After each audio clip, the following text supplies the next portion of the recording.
ஆண்களுக்கு ஏற்படுகின்ற ஆண்மை குறைவு. இன்றைக்கு குழந்தையின்மையால் பாதிக்கப்பட்டிருக்கக்கூடிய ஆண் பெண் 2 பேரும் சரி, எந்த உணவை சாப்பிட்டால் இந்த சிரமங்கள் மாறுங்கிற குழப்பம் நிறைய இருக்கிறத பார்க்குறோம். என்னதான் மருந்துகள் மாத்திரைகள்னு சிகிச்சைகள் இருந்தாலும் கூட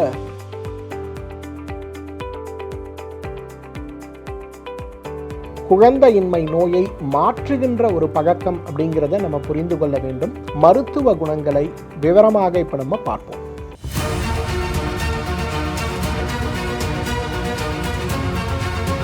டாக்டர் ஸ்ரீவர்மாஸ் ஆரோக்கியமும் ஆன்மீகமும். உங்களுடைய வெல்னஸ் குருஜியுடைய அன்பான வணக்கங்கள். உணவே மருந்து.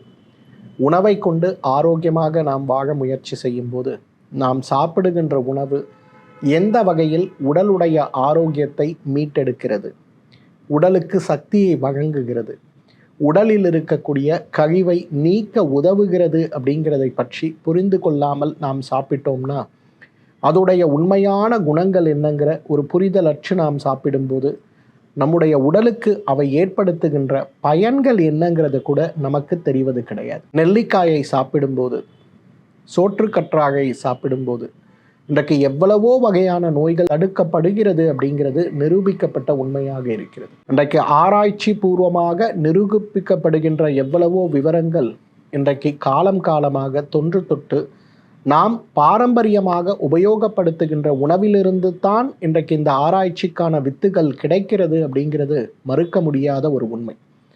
அந்த வகையில் இன்றைக்கு தனியான்னு சொல்லக்கூடிய கொத்துமல்லி கீரை அப்படின்னு சொல்லக்கூடிய இந்த கீரையை உணவாக பயன்படுத்தும் போது நமக்கு கிடைக்கக்கூடிய நல்ல பலன்கள் என்னங்கிறதை பற்றி விவரமாக நாம் பார்ப்போம். கொத்துமல்லியை போன்று செரிமானத்தை சீராக்கக்கூடிய சிறந்த ஒரு உணவு இருக்குமாங்கிறது கேள்விக்குறிதான். நாம் சமைத்து முடித்த உடனேயே, அது சைவமாகட்டும் அசைவமாகட்டும், கொத்துமல்லியை தூவி கொதிக்க வைக்காமல் ஆவியில் அதை வேக வைக்கின்ற ஒரு குணம் அப்படிங்கிறது நம்முடைய பாரம்பரிய சமையல் முறை மட்டுமல்ல, உலகத்தில் இருக்கக்கூடிய எல்லா சமையல் முறையிலும் இருக்கிறத பார்க்குறோம். காரணம் என்னன்னா, கொத்துமல்லியை சேர்த்து நாம் உணவு சாப்பிடும்போது செரிக்க முடியாத உணவாக இருந்தாலும் கூட செரிமான சக்தியை கூட்டி வயிற்றில் இருக்கக்கூடிய அமிலங்கள் அதிகமாக சுரக்காமல் அதே நேரத்தில் செரிமானம் சீராக ஆவதற்கு நமக்கு உதவி செய்கின்ற ஒரு அருமருந்தாக இருக்கிறதுனால தான் கொத்துமல்லியை உணவில் சேர்த்து சாப்பிடுகின்ற ஒரு வழக்கம் கலாச்சாரமாக நம்முடைய கலாச்சாரத்தில் மட்டுமல்ல, உலகத்தில் இருக்கக்கூடிய எல்லா விதமான கலாச்சாரங்களிலும் இருக்கிறத நம்ம பார்க்கோம் இல்லையா? இன்றைக்கு ரோம கலாச்சாரம்னு சொல்லக்கூடிய 3000-2000 வருடங்களுக்கு முன்பு இருந்த கலாச்சாரத்தில் கூட சிலாண்ட்ரோ அப்படிங்கிற பேரில் கொத்துமல்லி சார்ந்த உணவுகளும் கொத்துமல்லி விருந்துகளில் சேர்த்து கொடுக்கப்படும் போது அந்த விருந்துகள் அரசர்களும் பிரபுக்களும் கலந்து கொள்ளக்கூடிய விருந்துகளாக இருந்தால்தான் அந்த கொத்துமல்லியை பயன்படுத்த வேண்டும்ங்கிற சட்ட விதிகள் இருந்ததையும் நம்ம பார்க்கிறோம். பாம்பே அப்படின்னு சொல்லக்கூடிய ஒரு நகரம் எரிமலையினால் முழுமையாக, எரிமலையுடைய அந்த சாம்பலால் முற்றிலுமாக அழிந்து போன ஒரு நகரம். இன்றும் அகழ்வாராய்ச்சித்துறை நிறைய அதுக்கிருந்து பொருட்களை எடுத்துக்கிட்டே இருக்கிறத நம்ம பார்க்குறோம். சென்ற வாரம் கூட அந்த சாம்பலில் மூழ்கி போன கெடாமல் இருக்கக்கூடிய ஒரு ரொட்டி துண்டை கூட கண்டுபிடித்ததாக செய்திகள் வந்தது. அதில் பார்க்கும்போது கொத்துமல்லி விதை சார்ந்த விஷயங்கள் உணவு சமையல் கூடங்களில் எவ்வாறு இருந்திருக்கிறது அப்படின்னு பார்க்கும்போது ஆச்சரியமாக இருக்கிறத பார்க்குறோம். அந்த அளவுக்கு தொன்று தொட்டு உலகத்தில் இருக்கக்கூடிய கலாச்சாரங்களில் பெரும்பாலான கலாச்சாரங்கள் இன்றைக்கு உணவாக பயன்படுத்துகின்ற ஒரு பொருளாக கொத்துமல்லி இருப்பதற்கு காரணமே செரிமான சக்தியை ஊக்குவிப்பது தான். டீடாக்ஸ்ன்னு சொல்லுவோம். இன்றைக்கு வயிற்றில் நம்ம நிறைய உணவுகளை திணிக்கிறோம். சமைத்த உணவு, சமைக்காத உணவு, அசைவ உணவு, சைவ உணவு, பிடித்த உணவு, பதப்படுத்தப்பட்ட உணவு, நிறைய விஷயங்களை வயிற்றுக்குள்ளே போகிறோம். செரிமானத்தின் போது நிறைய வினையூக்கிகள் அதில் வேலை செய்து விதவிதமான அமிலங்கள் உற்பத்தி ஆகுது. இந்த அமிலங்கள் சிலது உடலுக்கு நல்லது செய்பவனையாகவும் சிலது உடலுக்கு கெட்டதாகவும் இருக்கிறத பார்க்கும். நல்லது செய்வது எவ்வாறு உடலுக்குள் உறிஞ்சப்பட வேண்டுமோ அதே போல கெட்டது செய்யக்கூடியது உடலிலிருந்து கழிவாக வெளியேற்றப்பட வேண்டும் இல்லையா? இதற்கு நமக்கு உதவி செய்கின்ற மிகப்பெரிய ஒரு உணவாக டீடாக்ஸ்ன்னு சொல்லக்கூடிய வயிற்றில் இருக்கக்கூடிய செரிமான மண்டலத்தில் இருக்கக்கூடிய கழிவுகளை நீக்கி உடலை ஆரோக்கியப்படுத்தக்கூடிய ஒரு உணவாக இருப்பது எதுன்னு பார்த்தீங்கன்னா கொத்துமல்லி தழையை நம்ம நிச்சயமாக சொல்லலாம். செரிமான மண்டலம் நம்ம உடம்புல சீராக இருந்தாலே நமக்கு கிடைக்கக்கூடிய மற்றும் ஒரு பெரிய நல்ல விஷயம் என்ன? உடலுடைய நோய் எதிர்ப்பு சக்தி தான். எந்த அளவுக்கு உணவு ஜீரணம், உடல் கழிவு நீக்கம், உணவிலிருந்து கிடைக்கக்கூடிய சத்துக்கள் உடலால் உறிஞ்சப்படுகிறதோ அந்த அளவுக்கு நம்முடைய ஆரோக்கியம் மேம்படுவதை நம்ம பார்க்க முடியும். அப்போ ஆரோக்கியத்தை மேம்படுத்துவதற்கு நாம் எடுக்க வேண்டிய முயற்சிகளில் குறிப்பாக நோய் எதிர்ப்பு சக்தியை தூண்டி உடலுடைய ஆரோக்கியத்தை ஆரோக்கியமாக வைத்துக்கொள்வதற்கு, அடிக்கடி நோய் தொற்றுகள் ஏற்படாமல் இருப்பதற்கு, குழந்தைகள் ஆனாலும் சரி பெரியவர்களானாலும் சரி வாரம் ஒரு முறை கொத்துமல்லி சட்டினியையோ அல்லது கொத்துமல்லியையே கீரை போல உணவாக சமைத்து துவையலாக அரைத்து சாப்பிடுகின்ற வழக்கத்தை வைத்து கொள்ளும் போதோ நம்முடைய நோய் எதிர்ப்பு சக்தி நன்றாக இருக்கிறத பார்க்க முடியும். தோலுடைய ஆரோக்கியத்திற்கு கொத்துமல்லி ஒரு மிகச்சிறந்த மருந்துனே சொல்லலாம். பொதுவாக இன்றைக்கு சீன கலாச்சாரத்தில் பார்க்குறோம், கிரேக்க கலாச்சாரத்தில் பார்க்குறோம், இன்னும் பாரம்பரியமாக நிறைய கலாச்சாரங்களில் பார்க்கும்போது முகப்பூச்சுகள்னு சொல்லக்கூடிய ஃபேஸ் பேக் அப்படிங்கிறது வெறும் கொத்துமல்லியை நன்றாக அரைத்து உடல் முழுவதும் எண்ணெய் பூசி அதற்கு மேல் கொச்சுமல்லியை நன்றாக தடவி ஊற வைத்து குளிக்க செய்கின்ற ஒரு சிகிச்சை. இதற்கு ஃபேஷியல் பேக், பாடி பேக்குன்னு இன்றைக்கி நம்ம சொல்கிறோம். இது இயற்கையாக உடலுடைய துர்நாற்றங்களை மாற்றுவதற்கும், குறிப்பாக பெரிய விழாக்களில் கலந்து கொள்வதற்கு முன்பு, திருமண சடங்குகளில் ஒரு நிகழ்வாக, இன்றைக்கு நம்ம ஊரில் நலங்கு வைப்பதுன்னு சொல்கிறோம் இல்லையா, அந்த மாதிரி ஒரு நிகழ்வாக கொத்துமல்லியை முழுமையாக அரைத்து உடல் முழுவதும் பூசி ஊற வைத்து குளிக்கக்கூடிய ஒரு நிகழ்வாக செய்யும்போது மிகப்பெரிய அளவில் உடலுடைய ஆரோக்கியம் மேம்பட்டு விடுவதை நம்ம பார்க்குறோம். அந்த அளவுக்கு கொத்துமல்லி நம்முடைய ஆரோக்கியத்தை மேம்படுத்தக்கூடிய ஒரு நல்ல ஒரு நிகழ்வு, உணவு அப்படிங்கிறத நம்ம புரிஞ்சுக்கணும். உட்புறம் சாப்பிடும்போது மட்டுமல்ல, வெளிப்புறம் பூசும்போது கூட நம்முடைய ஆரோக்கியம் மேம்படுவதற்கு கொத்துமல்லி ஒரு சிறந்த மருந்துன்னு சொல்லலாம். உடலில் இருக்கக்கூடிய கழிவுகளை நீக்கக்கூடிய, குறிப்பாக இரத்தத்தில் இருக்கக்கூடிய கழிவுகளை நீக்கக்கூடிய ஒரு அருமருந்தாக கொத்துமல்லி இருக்கிறதுனால இன்றைக்கு இதய ஆரோக்கியத்தை மேம்படுத்தக்கூடிய உணவுகளில் கொத்துமல்லிக்கு ஒரு தனி சிறப்பு உண்டுன்னே சொல்லலாம்.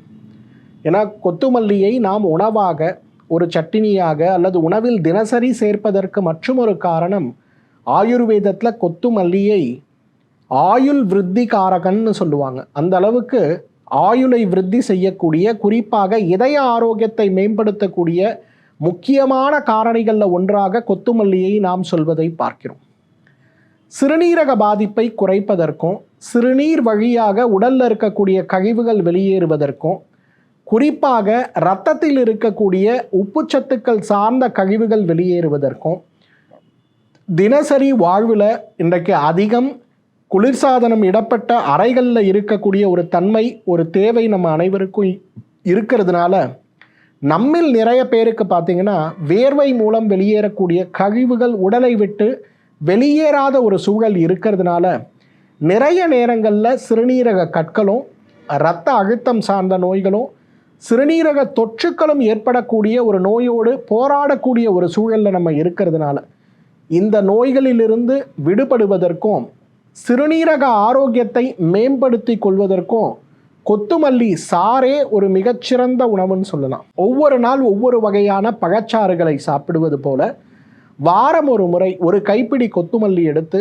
200 மில்லி வெந்நீர் சேர்த்து மிக்சரில் மைய அரைத்து எடுக்கக்கூடிய சாறில் ஒரு கரண்டி தேன் கலந்து இதை காலை ஒரு வேளை அப்படிங்கிற மாதிரி வாரம் ஒரு முறை நாம் சாப்பிட ஆரம்பித்தாலே சிறுநீரில் இருக்கக்கூடிய கழிவுகள் வேகமாக உடலை விட்டு வெளியேறி சிறுநீரகம் ஆரோக்கியத்தை மீட்டெடுத்து விடுவதை நாம் பார்க்க முடியும். இன்றைக்கு கண்களுடைய ஆரோக்கியத்திற்கும், அதே நேரத்தில் கண்களில் ஏற்படுகின்ற வறட்சி, கண்களில் ஏற்படுகின்ற தொற்றுக்கள், குத்துகிறது, வலியாக இருக்கிறது, கண்கள்லேருந்து நீர் வடிந்து கொண்டே இருக்கக்கூடிய ஒரு நிலை, இவை அனைத்தையும் மாற்றிக்கொள்வதற்கு கொத்துமல்லி சாறு ஒரு மிகச்சிறந்த ஒரு உணவுன்னு சொல்லலாம். கொத்துமல்லியை அரைத்து எடுக்கக்கூடிய சாறு ஒரு 50 மில்லி அளவுக்கு எடுத்து அதில் ஒரு கரண்டி தேன் கலந்து காலை ஒரு வேளை, மாலை ஒரு வேளை உணவுக்கு முன்பு நாம் சாப்பிடும்போது நம்முடைய ஆரோக்கியத்தில் ஒரு பெரிய மாற்றம் ஏற்படுவது போல உடலில் இருக்கக்கூடிய கழிவுகள் உடலை விட்டு வெளியேறுவது, கண்களில் இருக்கக்கூடிய பித்தம், பொதுவாக கண்ணே பித்தத்துடைய ஒரு அடிப்படை ஸ்தானம்னு தான் நம்ம சொல்லுவோம். கண்களில் இருக்கக்கூடிய பித்தம் முழுமையாக வெளியேறுவது, மஞ்சள் காமாலை நோயினால் பாதிக்கப்பட்டு குணமடையும் போது, பித்தப்பையில் இருக்கக்கூடிய கற்களால் பாதிக்கப்பட்டு குணமடையும் போது, ஈரல்ல இருக்கக்கூடிய சிரமங்களால் பாதிக்கப்பட்டு குணமடையும் போது கொத்துமல்லியுடைய சாறை நாம் சாப்பிட்டோம்னா ரொம்ப வேகமாகவே நம்முடைய உடல் தேறுவதையும், ஈரல் செயல்பாடும் பித்தப்பை செயல்பாடோ மிகப்பெரிய அளவில் மாற்றமடைவதையும் நம்ம பார்க்க முடியும். உயர் இரத்த அழுத்தம்ங்கிற நோய், சில நேரங்களில் இரத்த அழுத்தத்திற்கான மாத்திரைகள் சாப்பிடும்போது வேகமாக குறைந்து தாழ்ந்து விடுவதும், சில நேரங்களில் இரத்த அழுத்தத்திற்கான மாத்திரைகள் நமக்கு உதவாமல் இரத்த அழுத்தங்கள் எப்பொழுதும் கூடுதலாக இருப்பதும் நம்மை சிரமப்படுத்தக்கூடிய நிகழ்வாக இருக்கிறத பார்க்கணும். அப்போ இந்த கொத்துமல்லியுடைய சாறை எடுத்து நம்ம சாப்பிட ஆரம்பித்தோம்னா உள்ளே இருக்கக்கூடிய அந்த இரத்த அழுத்தத்தை தூண்டக்கூடிய, இரத்த அழுத்தத்தை குறைக்கக்கூடிய காரணிகளை குறைத்து இரத்த அழுத்தத்தை சமச்சீராக வைத்துக் கொள்ளக்கூடிய சக்தி கொத்துமல்லிக்கு உண்டு. கிராமங்கள்லாம் பார்த்தோம்னா அதிகமான தும்மல், அதிகமான ஆஸ்துமா இருக்கக்கூடியவர்களுக்கு கொத்துமல்லியை உணவாகவே கொடுக்கக்கூடிய ஒரு நிகழ்வு இருக்கிறத நம்ம பார்க்க முடியும். கொத்துமல்லி துவையலாக அரைத்து உணவோடு சேர்த்து கொடுப்பது, குறிப்பாக மழைக்காலங்களில், குளிர்காலங்களில், நெஞ்சு சளி அதிகமாக இருக்கக்கூடிய காலங்களில் உணவாக கொடுக்கும்போது உடலுடைய ஆரோக்கியத்தில் ஒரு பெரிய மாற்றம் ஏற்பட்டு அவர்களுக்கு அடிக்கடி மருந்துகளுடைய தேவையோ அல்லது புகை மருந்துகளுடைய தேவையோ, நெபுலைசேஷன் இன்ஹேலர் இல்லாமல் நுரையீரல் ஆரோக்கியத்தை மேம்படுத்தி கொள்வதற்கு கொத்துமல்லி மிகப்பெரிய அளவில் உதவி செய்வதை நம்ம பார்க்க முடியும். இன்றைக்கி நிறைய ஆண்களுக்கு பார்க்குறோம் எரெக்டைல் டிஸ்ஃபங்க்ஷன்னு சொல்லக்கூடிய எழுச்சியின்மையும், இந்த எழுச்சியின்மையால் ஏற்படுகின்ற சிரமங்களும் மிகப்பெரிய அளவில் இருப்பதை பார்க்கிறோம். இந்த எழுச்சியின்மையை சரி செய்து கொள்வதற்கு, எழுச்சியின்மையால் ஏற்படுகின்ற சிரமங்களை மாற்றிக்கொள்வதற்கு மிகப்பெரிய அளவில் உதவி செய்கின்ற மருந்து எது தெரியுமா? நிச்சயமாக இந்த கொத்துமல்லியை சொல்லலாம். கொத்துமல்லி துவையலை ஆண்கள், திருமணமான புதிதில் இருக்கக்கூடிய ஆண்களும், சர்க்கரை நோயால் பாதிக்கப்பட்டு சிரமப்பட்டு கொண்டிருக்கக்கூடிய ஆண்களும் உணவாக சாப்பிடும்போது அவர்களுடைய விரைப்புத்தன்மையும் ஆண்மைத்தன்மையும் அதிகரித்து குழந்தையின்மை நோய் முற்றிலுமாக மறைந்து போய்விடுவதை பார்க்க முடியும். மூளையுடைய செயல்பாடுகள் சீராகவும், புற்றுநோயை தடுக்கவும், மனதில் இருக்கக்கூடிய கவலைகளும் மனநோய்களும் குறைந்து போகவும், வாய் துர்நாற்றம் சார்ந்த நோய்களுக்கும் எலும்புகளுடைய ஆரோக்கியம் சார்ந்த சிரமங்களுக்கும் இன்றைக்கு இந்த கொத்துமல்லி மிகச்சிறந்த மருந்து.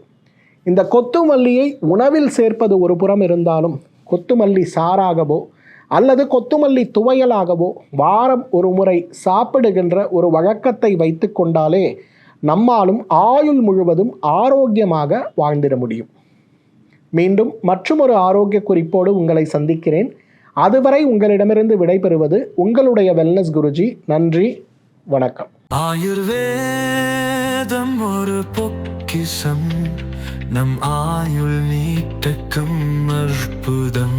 டாக்டர் ஸ்ரீவர்மாஸ் அறுவை சிகிச்சையில்லா குணம், இது ஆயுட்கால நிவாரணம். டாக்டர் ஸ்ரீவர்மாஸ் அனைத்து நோய்களுக்குமான குணம், அழகு தரும் மூலிகைகள், ஆரோக்கியம் தரும் மருத்துவர்கள்.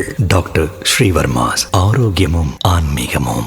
ஸ்ரீ வர்மா ஆயுர்வேதா மருத்துவமனையின் வெல்னஸ் குருஜி அவர்களை ஆகஸ்ட் மாதம் 2ஆம் வாரம் 4ஆம் தேதி திங்கட்கிழமை மதியம் 12 மணி முதல் இரவு 7 மணி வரை கோடம்பாக்கத்திலும், 6ஆம் தேதி புதன்கிழமை காலை 7 மணி முதல் மதியம் 1 மணி வரை கோடம்பாக்கத்திலும், 7ஆம் தேதி வியாழக்கிழமை காலை 7 மணி முதல் மாலை 5 மணி வரை பெங்களூர் அல்சூர் கிளையிலும், 8ஆம் தேதி வெள்ளிக்கிழமை காலை 7 மணி முதல் மாலை 4 மணி வரை ஓசூரிலும், 9ஆம் தேதி சனிக்கிழமை காலை 7 மணி முதல் மாலை 4 மணி வரை வேலூரிலும் சந்தித்து மருத்துவ ஆலோசனை மற்றும் ஆசி பெற தொடர்பு கொள்ள வேண்டிய தொலைபேசி எண்கள் 9942444111, 9500946634.